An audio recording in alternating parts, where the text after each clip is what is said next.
Hello दोस्तों, स्वागत है आप सभी का आपके अपने YouTube चैनल प्रतिष्ठा एजुकेशन वर्ल्ड में। आज का हमारा टॉपिक है पाइथागोरस प्रमेय, यानी पाइथागोरस प्रमेय को आज हम सिद्ध करके देखेंगे कि पाइथागोरस प्रमेय को किस तरह से हम प्रूफ करते हैं। जो पाइथागोरस प्रमेय होती है उसमें क्या होता है, AC square equal to AB square plus BC square, ये होता है। आज हम इस चीज को सॉल्व करना सीखेंगे, यानी उस चीज को प्रूफ करेंगे। पाइथागोरस प्रमेय को हम सिद्ध करना सीखेंगे। इसमें हमें एक कथन दिया हुआ है कि एक समकोण त्रिभुज में कर्ण का वर्ग शेष दो भुजाओं के वर्गों के योग के बराबर होता है। यानी कि हमें कोई एक समकोण त्रिभुज दिया हुआ है, इस समकोण त्रिभुज में AC का स्क्वायर यानी कर्ण का वर्ग शेष दो भुजाओं के वर्गों के योग के बराबर होगा। ये हमें एक कथन दिया हुआ है। अब हमें इस चीज को प्रूफ करना है कि जो हमें स्टेटमेंट दिया हुआ है, जो कथन दिया हुआ है, उसे हम किस तरह से प्रूफ कर सकते हैं कि हाँ, AC का स्क्वायर AB प्लस BC के स्क्वायर दोनों को योग करके स्क्वायर के बराबर हो, यानी AB square plus BC square equal to AC square. ये हमें प्रूफ करना है। चलो हम शुरू करते हैं अपने इसे प्रूफ करने के। इसे देखते हैं। हमें ये तो दिया हुआ, अब हमें क्या करना है, पहले हम यहाँ लिख लेते हैं कि ये तो कथन दिया हुआ है। अब यहाँ पहले लिखेंगे हम दिया है, क्या दिया हुआ है हमें। इसमें हमें दिया हुआ है कि त्रिभुज ABC में कोण B इक्वल टू 90 डिग्री, यानी त्रिभुज ABC में कोण B जो है वो 90 अंश का है। ये हमें दिया हुआ है पहले से, ठीक है। अब क्या करना है, अभी हम इसमें थोड़ी सी एक और रचना कर लेते हैं। इसमें जैसे अभी हम यहाँ B से AC पर एक लंब डालेंगे। यहाँ से अभी हम इस तरह से करके जो हमारा जो कर्ण है, ये इस पर हमने एक लंब डाल दिया, ऐसे हमने नाम रख दिया D। तो यहाँ इधर भी ये 90 डिग्री का कोण बन रहा है और ये इधर भी ये 90 डिग्री है, इधर भी और इधर भी, दोनों तरफ 90 डिग्री है। चलो अब हम इसे यहाँ लिख भी लेते हैं कि हमने रचना कर ली। क्या रचना की है हमने रचना की है कि B से कोण B से AC पर D लंब डाला, ठीक है। कोण B से AC पर जो D बिंदु है उसे हमने लंब डाला। इसका मतलब क्या हुआ कि BD लंब है AC पर, ठीक है। इतना समझ में आ गया होगा आपको, ठीक है। अब हमें इसमें करना क्या है उसे देख लेते हैं। अब हमें यहाँ नेक्स्ट स्टेप में लिखना है कि सिद्ध करना है। हमें ये भी लिखना है, ये जो हमें कथन दिया हुआ है उस हिसाब से हमें लिखना है कि सिद्ध करना है। अब हमें क्या सिद्ध करना है वो भी हम यहाँ लिख लेते हैं। हमें क्या सिद्ध करना है, हमें ये सिद्ध करना है कि AC square equal to AB square plus BC square, ये हमें सिद्ध करना है, ठीक है। चलो अब हम चलते हैं इसमें इसे सॉल्व करने के तरफ। तो सॉल्व करने के लिए हमें क्या करना होगा, यहाँ एक और लिखना होगा स्टेप, हमें उसको कहते हैं उपपत्ति। जो क्वेश्चंस आते हैं एग्जाम में रचना लिखने के लिए, तो उसमें हमें ये सारे स्टेप्स फॉलो करने होते हैं। हमें इसी तरह से स्टेप बाय स्टेप हर चीज को लिखना होता है, ठीक है। ये हो गया हमारा उपपत्ति। चलो अब हम इसे सॉल्व करेंगे। किस तरह से करेंगे, सबसे पहले हम इसके दो भाग कर लेते हैं। कैसे, यहाँ हमें त्रिभुज कितने, इसमें हमें 3 त्रिभुज दिख रहे हैं। एक तो त्रिभुज ABC बड़ा वाला त्रिभुज है, एक त्रिभुज ABD ये वाला त्रिभुज है छोटा, और एक त्रिभुज DBCA ये त्रिभुज है। यानी हमें 3 त्रिभुज मिल रहे हैं, तो हम इन्हें 2 पार्ट्स में हम इसे डिवाइड करेंगे। इस चीज को कैसे करेंगे, चलो हम यहाँ इस तरह से करते हैं, दोनों चीजों को एक साथ सॉल्व करते चले जाएंगे, ठीक है। पहले हम ले रहे हैं त्रिभुज ADB व त्रिभुज ABC में। कौन से त्रिभुज में लिया है हमने, इसमें त्रिभुज ADB इस वाले त्रिभुज में पहले लिया है हमने, वो ABC, यानी कि पहले हम इस पूरे त्रिभुज को और इस वाले त्रिभुज को एक तरफ करके यहाँ हम सॉल्व करते हैं। देखिए कैसे करेंगे, अब हम पहले इन दोनों त्रिभुजों को समरूप करेंगे। कैसे करेंगे देखिए, यहाँ हम लिखते हैं कोण ए डी बी बराबर कोण A B C equal to 90 degree. इस वाले त्रिभुज में देखिए, बड़े वाले त्रिभुज में पता है हमें कोण बी हमारा 90 डिग्री है, और छोटा वाला त्रिभुज हमने ए डी बी लिया है, इसमें हमारा डी क्या है, ये भी हमारा 90 डिग्री है, यानी कि ये कोण तो इस वाले त्रिभुज में 90 डिग्री है, तो ये वाला कोण इस कोण के बराबर 90 डिग्री हो गया। अब इसमें क्या है, कोण ए इक्वल टू कोण ए, ये क्या है, ये उभयनिष्ठ कोण है, उभयनिष्ठ है ये। तो हम यहाँ से लिख लेते हैं कि कोण ए इस वाले छोटे वाले त्रिभुज में भी आ रहा है और बड़े वाले त्रिभुज में भी आ रहा है, तो कोण ए इक्वल टू कोण ए यानी कि बराबर हो रहा है हमारा। अब हम क्या करेंगे, इसलिए त्रिभुज ए डी बी समरूप है त्रिभुज ए बी सी के। ठीक है, ये कोण समरूपता से प्रूफ हुआ कि कोण इसमें ये वाला एक कोण जो है उभयनिष्ठ है, ये 90 डिग्री है और इसमें ये 90 डिग्री है। ठीक है, तो ये दोनों त्रिभुज समरूप हैं। अतः अब हम क्या करेंगे, अब हम इसे भुजाओं के अनुपात में लिखेंगे। कैसे लिखेंगे, पहले हम लिख लेते हैं ए बी को, ए बी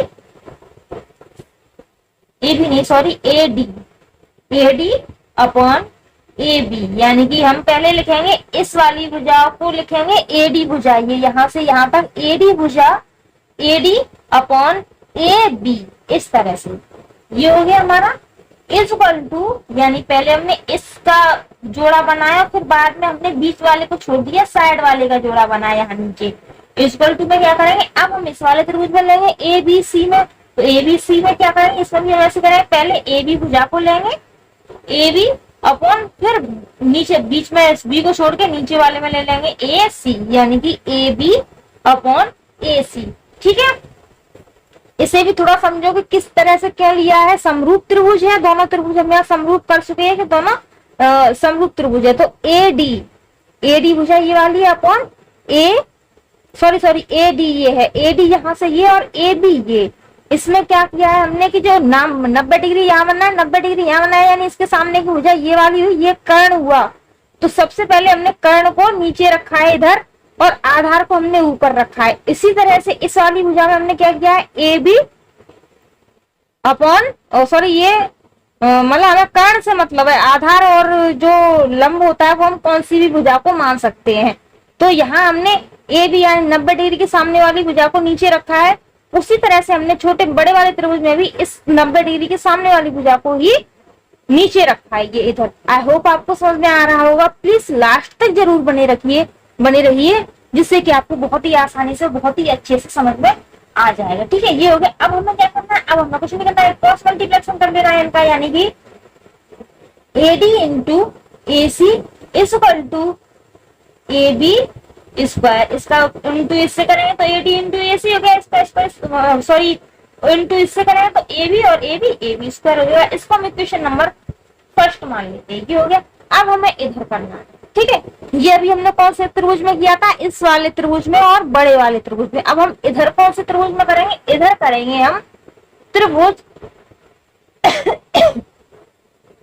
बी डी सी व त्रिभुज ए बी सी में, यानी कि बी डी सी, यानी इस छोटे वाले त्रिभुज में अब हम करेंगे इस वाले में, और इस बड़े वाले त्रिभुज इसमें हमें अब इन दोनों त्रिभुजों को हम समरूप करेंगे। इधर इन्हें कर दिया, इन दोनों त्रिभुजों को हम समरूप करना सीखेंगे। देखिए, कोण B D C equal to कोण A B C equal to 90 degree. इस त्रिभुज में भी कोण B D C equal to कोण ए बी सी 90 डिग्री, यानी ये तो 90 है बड़े वाले त्रिभुज का, और इस छोटे वाले त्रिभुज का ये वाला कोण 90 है, तो ये कैसा हुआ, 90 डिग्री हो गया। ओके, अब इसमें क्या है, इसमें कोण सी इक्वल टू कोण सी, यानी कि कोण सी क्या है, ये हमारा उभयनिष्ठ कोण है, छोटे त्रिभुज में भी आ रहा है और बड़े त्रिभुज में भी आ रहा है, तो इसे हम लिख देते हैं उभयनिष्ठ।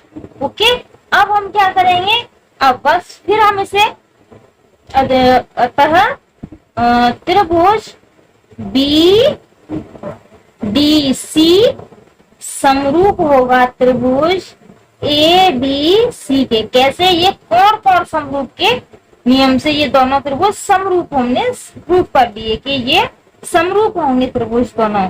अब क्या करेंगे? अतः D C upon B C equal to B C upon A C. इसमें भी हमें कर्ण को नीचे रखना है। बड़े वाले त्रिभुज का ए सी ये है, यानी कर्ण ये रख दिया। इस वाले छोटे त्रिभुज का कर्ण कौन सा है? इसके सामने ही 90 डिग्री के सामने की भुजा ये है बी सी, तो ये हो गया बी सी।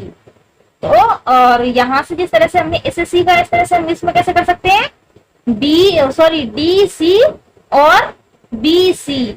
इसमें हमने क्या किया था? पहले आगे वाले को लिया था, पीछे वाले को छोड़ दिया था। इसमें हम पीछे वाले को लेंगे, आगे वाले को छोड़ देंगे, फिर दोनों बीच वाले को छोड़ के यस कर देंगे। बस हो गया। आई होप आपको समझ में आ रहा होगा, बट प्लीज लास्ट तक जरूर बने रहिए। बीच में छोड़ देते कहते ना आधा अधूरा ज्ञान और किसी काम का नहीं होता, बस आप वो मत कीजिए, लास्ट तक बने रहिए। चलो ये हो गया। ये क्या होगा? भुजाओं को अनुपात में हमने लिख दिया। इसमें से दोनों को भुजाओं को हमने अनुपात में लिख दिया। ये भुजा ये भुजा ये भुजा ये भुजा दोनों त्रिभुजों की। ओके, अब इनका क्रॉस मल्टीप्लिकेशन कर लेंगे हम। तो D C into A C equal to B C square, D C into A C ये हो गया equal to B C square. ये हो गया। इसको हम इक्वेशन नंबर सेकंड मान लेंगे। ठीक है, अब क्या करेंगे इसका? अब हम इन दोनों इक्वेशंस को जोड़ देंगे, यानी कि समीकरण फर्स्ट व सेकंड को जोड़ने पर आई होप आपको दिखाई दे रहा होगा और समझ में भी आ रहा होगा। चलो देखते हैं हमें से क्या करना है। हमें ये समीकरण जोड़ने हैं, फर्स्ट को और सेकंड को जोड़ेंगे, यानी इक्वेशन से जो बराबर है उस बराबर से इधर वाली चीज को हम इस तरफ रखेंगे, जो बराबर की इधर है उस चीज को हम इस तरफ रखेंगे, यानी बराबर की इधर की चीज इधर, इधर की चीज इधर रख के जोड़ लेते हैं। चलो ए डी इंटू ए सी ये वाला हो गया प्लस। अब इस वाले का लिख लो D C into A C equal to इस वाले का रख लो ए बी स्क्वायर प्लस। अब इस वाले का रख दो बी सी स्क्वायर। इधर समझ में आ गया? चल अब इधर देखो, इसमें भी एसी है, इसमें भी एसी है। हम एसी इसमें से कॉमन ले लेते हैं। एसी को हमने कॉमन लिया, अंदर क्या बचा? एडी प्लस डी सी, यही तो बचा अंदर। इक्वल टू इसको यो का रख लेंगे A B square plus B C square. इतना हो गया। आप थोड़ा इसका इधर यहाँ लिख के बता देते हैं, आपको नीचे जगह नहीं है, आपको दिखाई नहीं देगा इस वजह से। देखिए यहाँ ये क्या आया हमारा? ए सी ये कॉमन था हमारा। ओके, इनटू यहाँ रखते हैं। अब इसे देखते हैं एडी प्लस डी सी। इसमें देखो त्रिभुज में एडी प्लस डी सी, यानी कि इसको यहाँ से यहाँ तक और इसको यहाँ से यहाँ तक पूरे को जोड़ देने पर क्या बन जाएगा? पूरा एसी बन जाएगा। तो इसको हम पूरा एसी लिख लेते हैं equal to A B square plus B C square. Okay, AC का एसी में इंटू करके ये क्या हो जाएगा? ये हो जाएगा AC square equal to A B square plus B C square. ये लो, यही हमें सिद्ध करना था। यहाँ देखो कहाँ लिखा है, ये रहा। सिद्ध करना है हमें A C square equal to A B square plus B C square, यही हमें सिद्ध करना है। हो गया। जो चीज हम प्रूव कर लेते हैं उस चीज को हमें इस तरह से ब्रैकेट में जरूर बंद कर देना चाहिए, जिससे कि एग्जामिनर को समझ में आ सके कि हाँ भाई ये चीज यहाँ तक सॉल्व होके आई है। सबसे इम्पोर्टेंट बात, जब हमने किसी भी चीज को प्रूव कर दिया तो उसके नीचे जरूर लिख दीजिए इति सिद्धम, या that's all. Okay, I hope आपको ये समझ में आ गया होगा पूरी इक्वेशंस, पूरी प्रमेय की किस तरह से ये चीज जो A C square equal to A B square plus B C square होता है वो किस तरह से हम इसे प्रूव कर सकते हैं। वीडियो में पूरा बना रहने के लिए थैंक यू सो मच। और अभी अगर आप चैनल पर नए आए तो प्लीज चैनल को सब्सक्राइब कीजिए, वीडियो को लाइक कीजिए, शेयर कीजिए और हाँ कमेंट में जरूर बताइए कि आप किस शहर से हमारी वीडियो को देख रहे हो। और ज्यादा से ज्यादा वीडियो को शेयर भी कीजिए अपने दोस्तों को। Okay, thank you for watching.